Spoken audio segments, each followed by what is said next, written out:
இரு உட்கார். என்னென்ன வந்திருக்கு பார்க்கலாமா சிம்பா? உட்காரு சிண்டா. இப்போ என்னென்ன நம்ம இன்னைக்கு பர்ச்சேஸ் ஆமாம் உனக்காக என்ன வந்திருக்கு பார்க்கலாம். இரு வெயிட் சிம்பா சீட். அம்மா சொன்னபடி கேட்கும். நல்ல பிள்ளை வால் பண்ணக்கூடாது. சுட்டி பையா உட்கார்.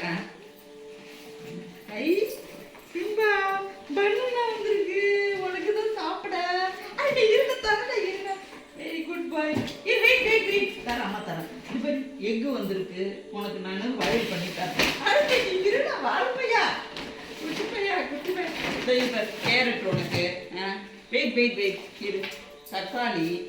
ஓகே வெயிட் சரி குட் பாய் சிம்பா. குட் பாய் சிம்பா. அடுத்து இந்த பேரு பப்பாளி உனக்கு தான். மேலே ஏறிட்டான். அம்மா தர இரு. எப்படி இறக்குறது? பேக் ஒழுங்கு ஓரமாக வை. இரு வரேன்.